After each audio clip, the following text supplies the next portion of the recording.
తప్పకుండా చేస్తుంది కాంగ్రెస్ ప్రభుత్వం. గత ప్రభుత్వానికి రాష్ట్రం అప్పచెప్పినప్పుడు ధనిక రాష్ట్రంగా ఉండే కదా, అయినా కానీ వాళ్ళేవి ఇది చేసిండ్రా, రుణమాఫీ చేయలేదు.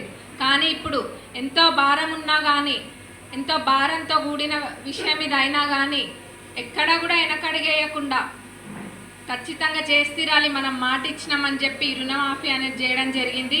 మరి మొన్న జరిగిన ఎంపీ ఎలక్షన్స్లో అందరూ కూడా ప్రతి కార్యకర్త, కాంగ్రెస్ కార్యకర్త తిరిగి ఇంటింటికి తిరిగి తలుపు తట్టి మరి చెప్పిండ్రు గర్వంగా, మేము ఆగస్టు 15వ తారీఖు లోపల రుణమాఫీ జరుగుతుందని మా ముఖ్యమంత్రి గారు చెప్పిండ్రు. అది మీ మాటగా మీరు తీసుకొని మీరందరూ కూడా చెప్పిండ్రు. మనం అందరం కూడా అదే మాటను ముందుకు తీసుకెళ్ళి చెప్పినాం. మరి ఈరోజు మన మాటలు సతిముట్టలు కాలేదు, ఆ మాట నెరవేరింది. కాబట్టి అందరం కూడా ప్రతి ఒక్కరు ఊర్లో గర్వంగా తిరగండి, గర్వంగా చెప్పుకోండి రుణమాఫీ చేసినామని. ఇది మనకి ఎప్పుడు జీవితాంతం గుర్తుండిపోతుంది.